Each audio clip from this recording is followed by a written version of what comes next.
guys, I'm Sarah Lynn, Senior Fitness Editor at Healthline. I'm a Pilates instructor trainer and a personal trainer. I've taught movement for almost 2 decades now, and in my experience, the muscle group that is often the most misunderstood is the pelvic floor.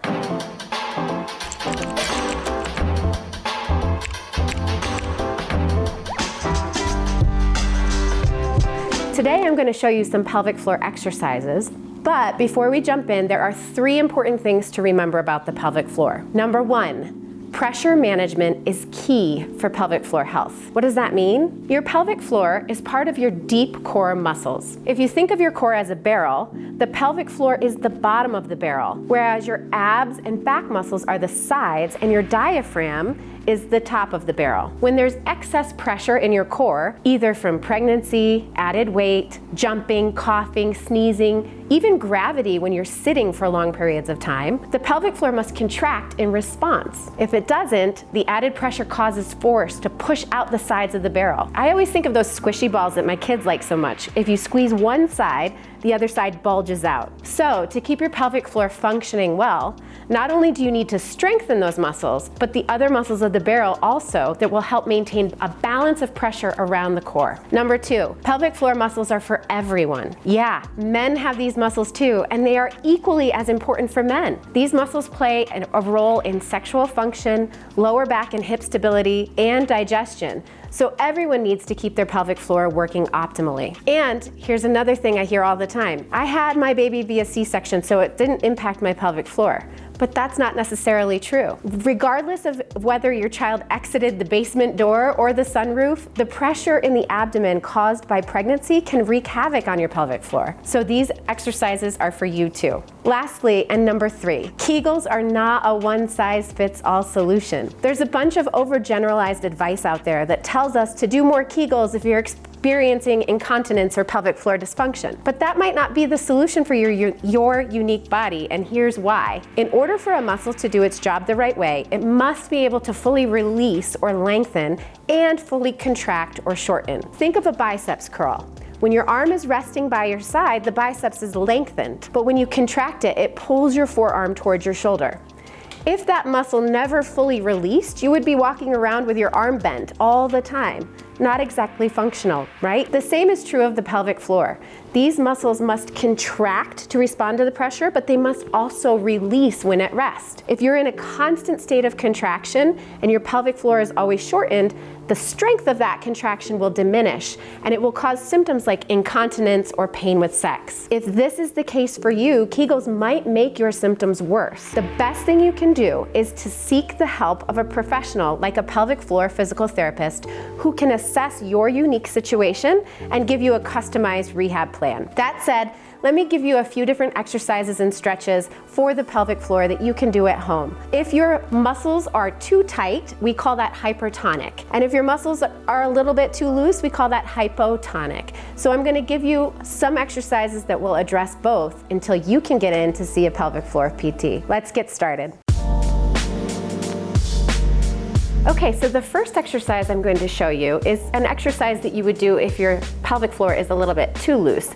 This is the correct way to do a Kegel, and I'm going to explain it to you. But the thing that's tricky about doing this on camera is that a Kegel happens internally, so you're probably not going to see all that much movement. Really what you're going to see is my core muscles in my stomach contract more than anything, and you'll see my breath. I'll explain it verbally, so you'll have to listen to follow along. What you're going to do is lie down on your back, and if it's more comfortable for you, you can use a folded towel under your head to prop your head up a little bit. The reason why this is also a great idea is because it will help you get more engagement in your upper abdominals to get those ribs in the right position. And if you're able to do that, it's going to be much easier to get an effective contraction for the pelvic floor. So I'm going to place this here and lay down. We're gonna start by bringing your feet together, your knees are bent, and we're gonna find what's called a neutral pelvis. So your 2 hip bones and your pubic bone are gonna be flat and level with one another.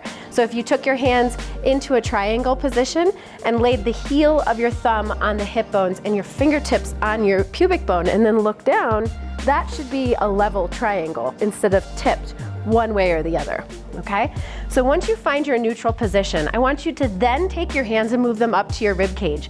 The first thing I'm gonna have you do is just practice breathing. So take a deep breath in through your nose And then exhale out through your mouth. And imagine that as you're exhaling, the rib cage is narrowing down and in, and you feel those fingertips kind of come closer together. So you inhale, exhale. Now, when you do this with your breath, I want you to start thinking about also contracting the pelvic floor for a Kegel. When you do a Kegel, it's not just the muscles that control the flow of urine, but it's also the muscles that control, say, a fart. If you're gonna let a fart go and you wanna keep it in, those are the muscles of your pelvic floor also. So you need to contract from the front and the back of the pelvic floor as you draw the belly in, as you draw the ribs in, and as you squeeze the inner thighs together. Let's try that all together. So you're gonna inhale, release everything, exhale, pull everything in and contract that pelvic floor from the front and the back. Inhale, release. Feel the core expand. Exhale.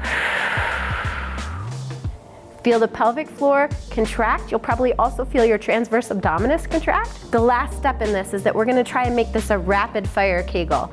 So what that means is we're gonna try and contract it quickly and release it quickly. Contract it quickly and release it quickly. 10 times in a row. So your breath can play a role in this too. So you inhale, exhale, contract, release, contract, release, and do that again. Keep going.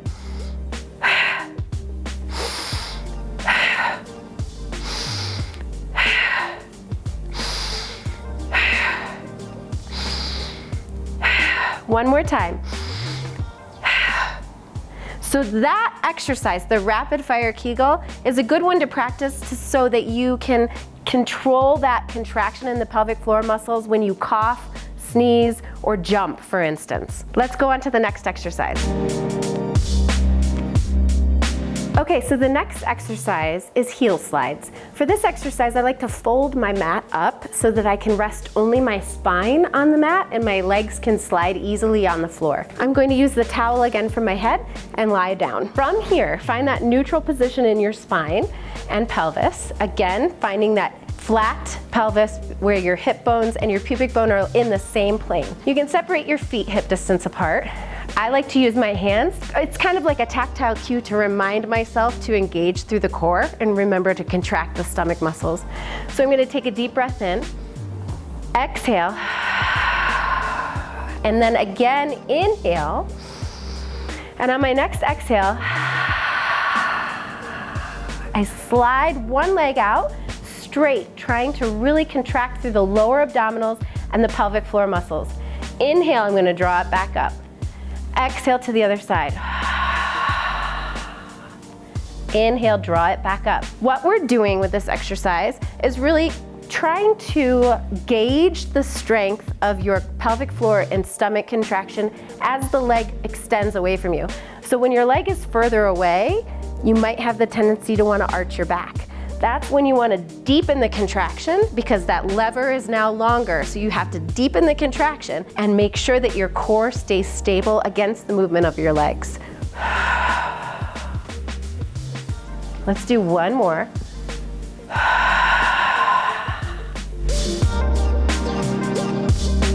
Okay, so the next exercise we're going to work on is called marches. We are going to do one version of this, the march exercise, and then add an additional progression, if you will, which I'll call toe taps. So first, lie down again on your mat or on the floor with your head on a folded towel, if it's more comfortable for you. And you're going to start from here, taking a deep breath just like you did with the Kegels. So inhale, exhale with a neutral pelvis and tighten the ribs and belly button in and down. You might feel that transverse abdominis kick in, which is what we want. You'll feel like your hip bones are pulling closer together. From this position, you're going to inhale to lift one foot off the ground, maintaining that core connection. Exhale, put it back down. Inhale to lift. Exhale, put it back down. Inhale on the other side. Exhale to lower. Inhale, exhale to lower.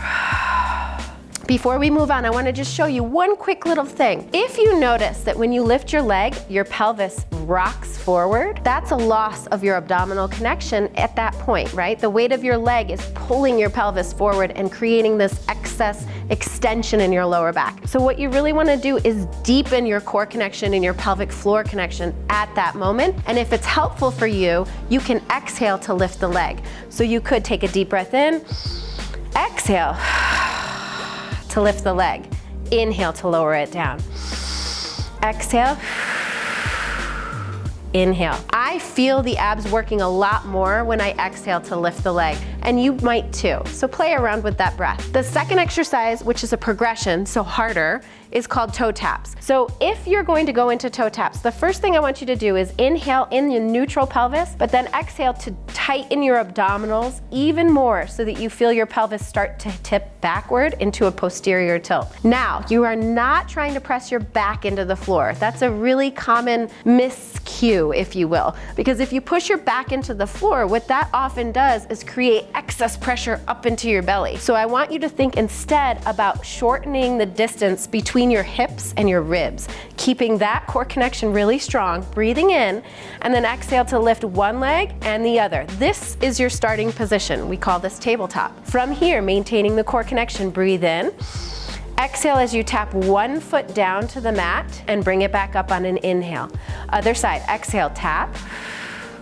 Inhale back up. Again, you'll keep repeating this, alternating legs, maintaining that core connection, and do 8 to 10 reps before you lower your feet back down to the floor. One rep is a lower on both sides. So right leg goes down and then left leg goes down. Again, trying not to shift anything in your core or your pelvis. And you'll do that 8 to 10 times. I'm gonna stop here, bring both legs up, take a deep breath, and when you're ready to place your feet down, do it one at a time. And then you can release. Let's move on. Okay, next we're gonna do a bridge. For the bridge, take that towel and put it to the side. We don't want anything under your head when you do the bridge. You're gonna lie down on your mat or on a floor. Make sure you have some carpeting so it's a little cozier for your back. And we're gonna separate the feet hip distance apart. So I teach the bridge. I like to really articulate the spine as I teach the bridge. There are several schools of thought. Some people teach it just by lifting, and that has value too. But for today, I'm gonna teach you how to articulate through the spine because I think it's really important that we really engage those core muscles with each and every movement in the vertebrae. So you're gonna rest your arms down by your side, open up the chest and shoulders, feel your collarbone nice and wide. From that neutral position in the pelvis, take a deep breath in. As you exhale, engage the core and pelvic floor. Do that Kegel that we talked about and start to tip the tailbone up towards the ceiling. One bone at a time is gonna peel off the mat, trying to get as much movement through the spine as possible. You're gonna come all the way up until you're resting on your shoulder blades. Breathe in from here, keeping the ribs connected, and then exhale, draw the ribs in to initiate the roll back down. So you're rolling down one bone at a time, and again, you're feeling the core work along with the glutes and hams. Take a deep breath in. Exhale, roll the hips back.